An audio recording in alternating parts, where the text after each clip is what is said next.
Olá, que bom que você está aqui comigo, você que me acompanhou aí pelas 3 últimas aulas, e aqui estamos na aula final, a quarta aula. Eu espero que você esteja gostando. Hoje vamos falar sobre um tema de suma importância também, envolvendo aí o plano coletivo empresarial.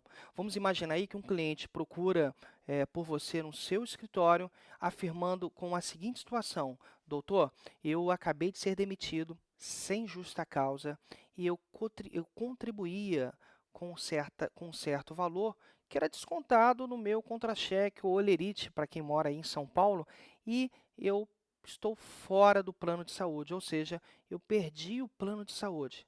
A indagação é a seguinte: eu mantenho a condição de beneficiário?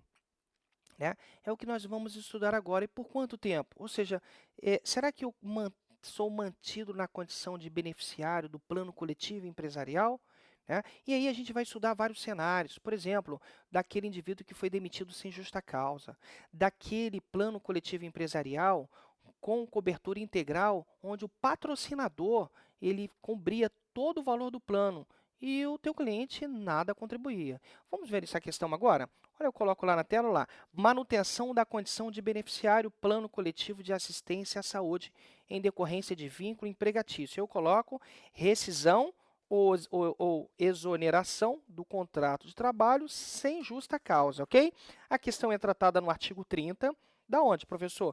Da Lei de Plano de Saúde, 9656 de 98. Assim está a redação, olha lá, ao consumidor que contribuir. Opa, ele tem que ter contribuído. O que o senhor está querendo dizer com isso, professor? Ora, se o plano coletivo empresarial é com patrocinador integral, ou seja, o empregador, né, entrega esse benefício e paga a totalidade do valor do plano, você não será mantido na condição de beneficiário. A lei é clara, você tem que contribuir. Ao consumidor que contribuir para produtos de que trata o inciso 1º e o parágrafo 1º do artigo 1º desta lei, em decorrência de vínculo empregatício, no caso de rescisão ou exoneração do contrato, não é com justa causa, é sem justa causa. É assegurado o direito de manter a sua condição de beneficiário nas mesmas condições, não pode haver distinção entre o trabalhador demitido sem justa causa e aquele que está na ativa, ok?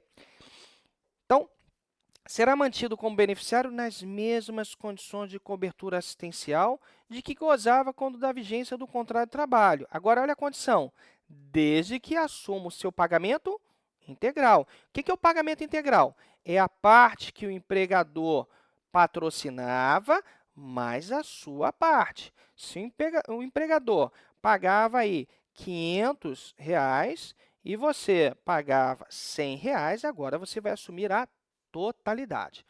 Uma pergunta muito importante é: professor, por quanto tempo eu vou ser mantido na condição de beneficiário do plano coletivo? Olha a resposta aí no parágrafo 1º. Resposta no parágrafo 1º. Olha lá.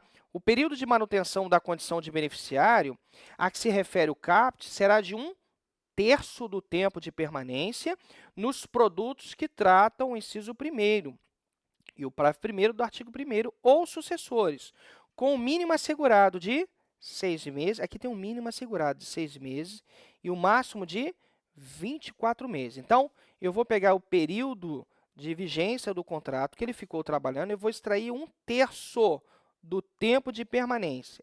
1/3 do tempo de permanência, ok? Mas eu asseguro balizas mínimas e máximas, né? Um período mínimo de 6 meses e um máximo de 24 meses, ok? Esse é o período. Professor, uma pergunta importante: e os dependentes do empregado demitido sem justa causa mantêm a condição de beneficiário? E a resposta não poderia ser outra. Sim, o dependente também mantém a condição de beneficiário nas mesmas condições anteriores, ok? Olá, parágrafo 2º. A manutenção de que trata este artigo é extensiva obrigatoriamente a todo o grupo familiar, inscrito quando da vigência do contrato de trabalho. Parágrafo 4º. Em caso de morte titular, O direito de permanência é assegurado aos dependentes cobertos pelo plano ou seguro privado coletivo de assistência à saúde, nos termos do disposto neste artigo. Então, olha, se ele falecer, ele ainda ficará mantido na condição de beneficiário, os dependentes. Se o empregado demitido falecer, os dependentes ficam mantidos na condição de beneficiário pelos prazos que há pouco mencionei. Professor, e se o empregado demitido sem justa causa ele conseguir um novo emprego, for contratado, aí ele perde a condição de beneficiário. É muito importante essa afirmação. Vamos dar uma olhada? Olha lá, o, o parágrafo 5º. A condição prevista no caput deste artigo deixará de existir quando da admissão do consumidor titular em novo emprego. Quando da admissão do consumidor titular em novo emprego, ok? Importante aqui o parágrafo 6º, que ele responde à seguinte questão. Olha aqui, olha que situação vocês podem se defrontar. O empregado demitido sem justa causa, ele não contribuía para o plano diretamente. Não era descontado em folha de pagamento ou no seu lerite a sua quota-parte. Mas, por ocasião das consultas, para a realização de um exame ou cirurgia, ele tratava a questão em um regime de coparticipação. A remuneração era em regime de coparticipação. A pergunta que fica é a seguinte: será que isso é considerado como contribuição para efeito dele ser mantido posteriormente, após a sua demissão sem justa causa, na condição de beneficiário? Não. O STJ, inclusive, já firmou entendimento, já se posicionou nesse sentido, ok? A coparticipação não é considerada contribuição para efeito de permanência do empregado demitido sem justa causa na condição de beneficiário do plano coletivo empresarial. E a última informação digna de nota, ok? Terminado o prazo de permanência como beneficiário do plano coletivo empresarial, a pessoa jurídica contratante ela é obrigada a comunicar sobre a possibilidade de oferecimento de um plano individual. Ah, mas ele vai dar o plano individual? Eu não falei isso, tá? O plano individual aí, a única vantagem é que é uma dispensa dos períodos de carência, com uma dispensa dos períodos de carência. Quer saber mais sobre essa temática?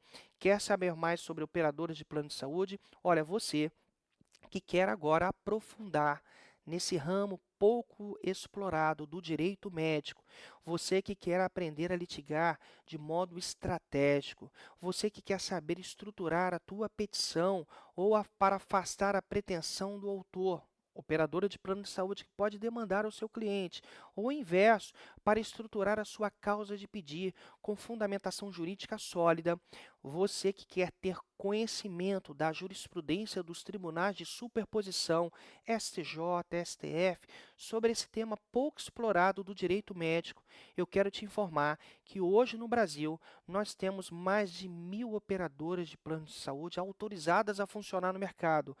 Número específico, temos 1.022 operadoras de plano de saúde para mais de 47 milhões de vidas que diuturnamente buscam uma tutela jurisdicional. Você que advoga no experimentalismo, posso te afirmar o seguinte: o conhecimento, a especialização é impostergável. Vamos enfrentar muitos temas do cotidiano da vida forense. Exemplo aí, vamos falar aí sobre o modelo de organização das operadoras de plano de saúde.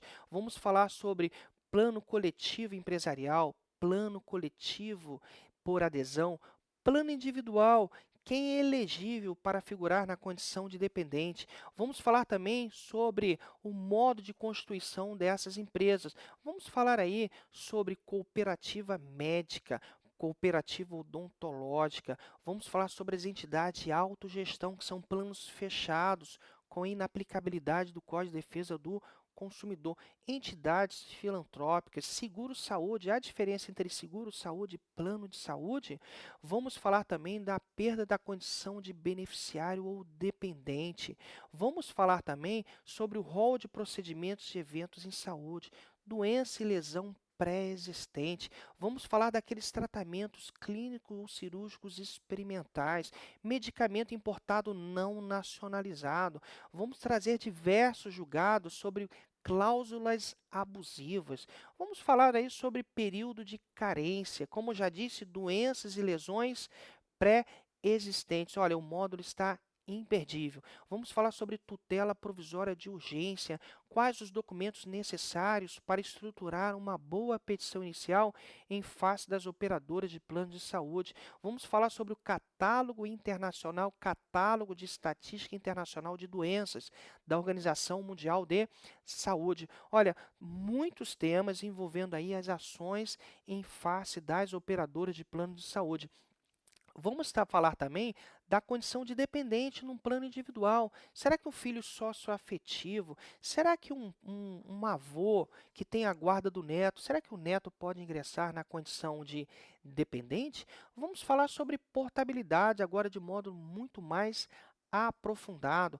Vamos falar sobre rescisão unilateral do contrato. Quais são as hipóteses de rescisão unilateral do contrato? Olha, um tema muito importante. Vamos falar sobre os contratos antigos, né? Na época em que ainda não havia o Código de Defesa do Consumidor e sequer a Lei 9656 de 98, como o Supremo Tribunal Federal, em ação direta de inconstitucionalidade, recentemente julgada, tratou os contratos antigos. Quer ver um tema que te interessa de plano?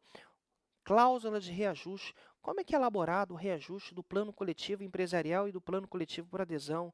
E o dos planos individuais? Quais são os critérios de reajuste? Vamos falar sobre taxa de sinistralidade, reajuste por faixa etária, reajuste por custo operacional, a necessidade de prova pericial atuarial, a postura do magistrado. Vamos falar sobre indenização por dano moral nas situações, por exemplo, de negativa de cobertura assistencial. Ora, eu posso dizer para você que esse módulo está imperdível e você tem a vantagem de assistir um módulo 100% online, com acesso ilimitado durante um ano. Você que tem contratado aí outros cursos em modos online, normalmente o curso ele limita o acesso do aluno a 2 aulas ou a uma limitação de acesso em número de horas. Eu estou dizendo para você que você tem um curso totalmente online, que o vídeo, o material estará disponível de modo ilimitado por um ano. Olha, nós temos uma central de dúvidas. Quando você faz uma pergunta, o professor ele tem que responder a partir do encaminhamento da tua dúvida em até 72 horas. Tá? Então, você que quer aprofundar o conhecimento, ou você que não tem nenhuma experiência no ramo do direito médico, essa é a oportunidade. Se você quer aprofundar o teu conhecimento neste segmento, obter honorários advocatícios mais consistentes, em valores mais significativos, é hora de sair daquela vida medíocre no campo da profissão do advogado e ir para uma vida extraordinária. Olha, eu posso afirmar para vocês, temos muitos advogados que trabalham de modo dedicado ou não na seara do direito médico e enriqueceram, porque sabem da importância do planejamento na hora de estruturar uma petição. Você que é aquele advogado que a gente chama de advogado mimimi, que sempre está reclamando do valor das custas, ou da postura do magistrado, ou porque se defronta com aquele secretário de juiz que se acha o magistrado, ora, afasta-se disso. Tem uma variável que você tem um controle, que é a variável da sabedoria. Sobre o conhecimento você tem controle. Vamos advogar com planejamento, inteligência emocional e conteúdo. É hora de deixar a advocacia por experimentalismo e litigar de modo estratégico. Olha, você vai apertar qualquer botão aqui embaixo e já vai ser redirecionado para o site do curso. Eu espero por você. Nós temos aí uma previsão de lançamento agora já para o dia 31 de julho e certamente você vai contar com material muito importante. Esse é um módulo inédito no mercado brasileiro intitulado Ações em Face das Operadoras de Plano de Saúde. Eu espero por você. Um grande abraço e até daqui a pouco.